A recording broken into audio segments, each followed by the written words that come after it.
Au titre du ministère de l'Intérieur et de la décentralisation, le Conseil des ministres a adopté les projets d'ordonnance ci-après.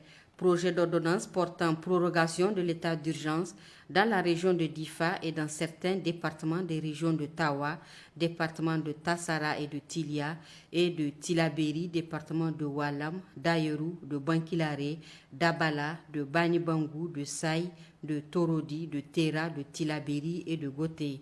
La région de Difa et certains départements des régions de Tawa et de Tilaberi font l'objet d'attaques organisées par des groupes terroristes mettant en péril l'ordre public et la sécurité des populations.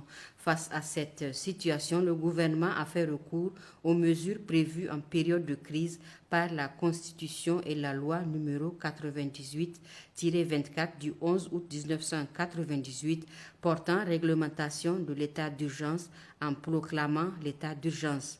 La situation sécuritaire dans les localités concernées demeurant toujours fragile, le présent projet d'ordonnance est pris pour proroger cette mesure pour une période de 3 mois à compter du 3 août 2022. Projet d'ordonnance portant prorogation de l'état d'urgence dans le département de Filengue, région de Tilaberi. L'état d'urgence a été proclamé dans le département de Filengue par décret numéro 2020-79 /PRN /PM /MDN MISPD ACR MJ du 24 janvier 2020 pour protéger la population et garantir l'intégrité du territoire national face à la menace terroriste. Devant la persistance de ce phénomène, le présent projet d'ordonnance est pris pour proroger cette mesure pour une nouvelle période de 3 mois à compter du 29 juillet 2022.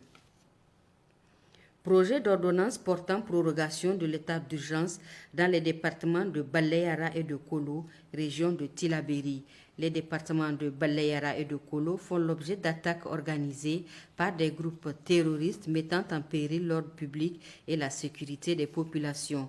Pour faire face à cette situation, le gouvernement a décidé de recourir aux mesures exceptionnelles autorisées par la loi en proclamant dans ces départements par décret en date du 14 août 2020 l'état d'urgence, lequel a été prorogé depuis lors tous les 3 mois. La situation sécuritaire dans les 2 départements demeurant toujours fragile, le présent projet d'ordonnance est pris pour y proroger à nouveau l'état d'urgence pour une période de 3 mois à compter du 19 août 2022. Les 3 projets d'ordonnance sont pris conformément à la loi numéro 2022-035 du 11 juillet 2022, habilitant le gouvernement à prendre des ordonnances pendant l'intercession parlementaire et ce, après avis de la Cour constitutionnelle. Au titre du ministère de la Santé publique, de la Population et des Affaires sociales, le Conseil des ministres a adopté le projet de décret portant création d'un établissement public à caractère administratif dénommé École nationale de santé publique d'Agadez. L'École nationale de santé publique d'Agadez, objet du présent projet de décret, est un établissement public à caractère administratif doté de la personnalité morale et de l'autonomie administrative et financière.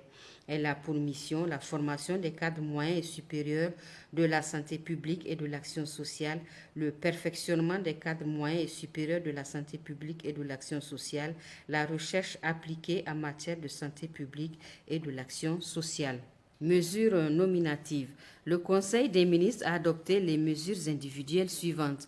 Au titre du ministère de la Culture, du Tourisme et de l'Artisanat, M. Moussa Chefouma Mansani, directeur administratif, matricule 133 784-R, est nommé directeur des ressources humaines.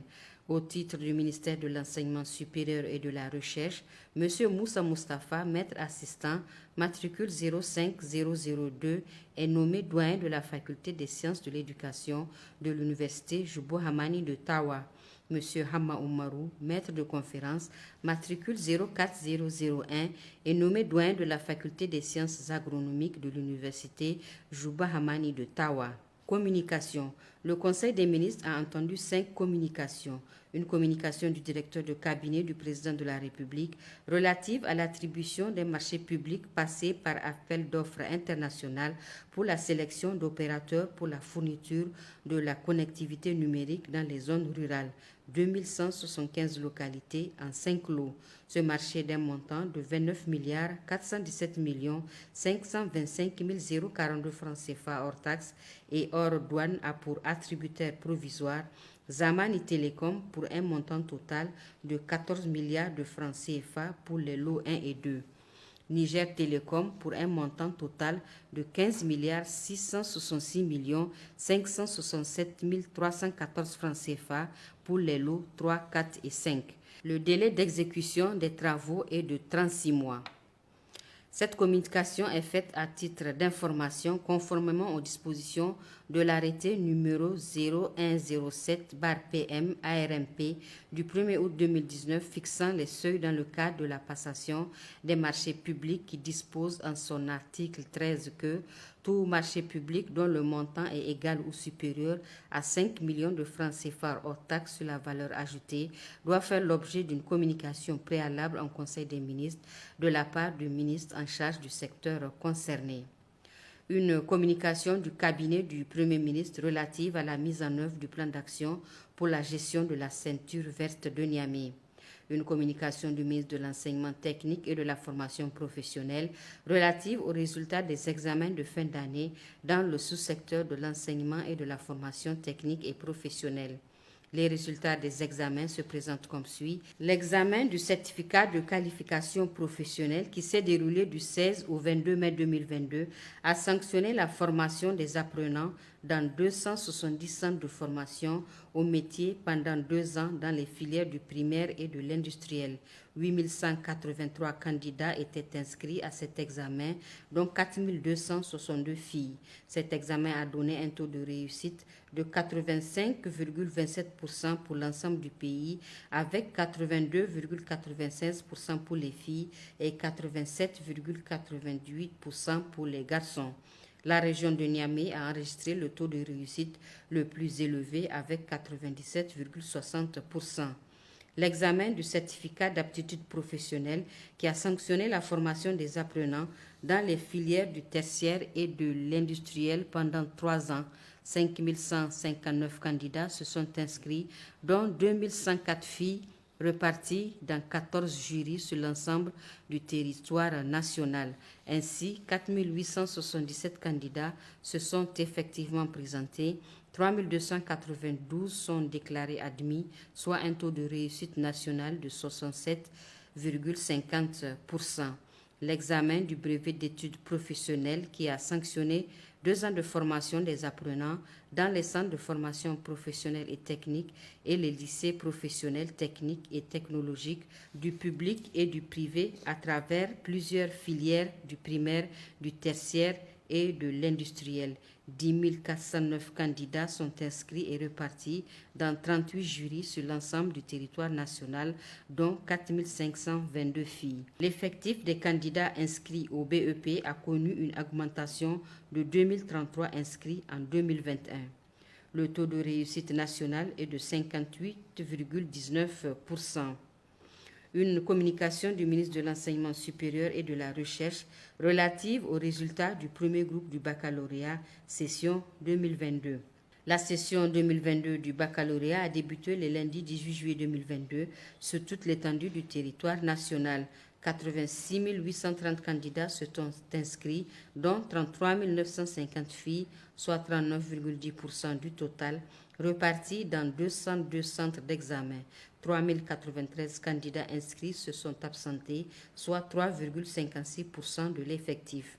83 734 candidats ont effectivement composé, parmi lesquels 12 285 sont admis au premier groupe, toutes séries et spécialités confondues. De ces candidats admis, 15 ont obtenu la mention très bien, 205 la mention bien, 1673 la mention assez bien et 10 392 la mention passable.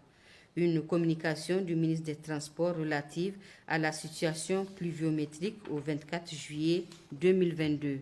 Du démarrage de la saison des pluies au 24 juillet 2022, le cumul pluviométrique a oscillé entre 0 et 368 mm enregistré à Gaïa à l'échelle nationale.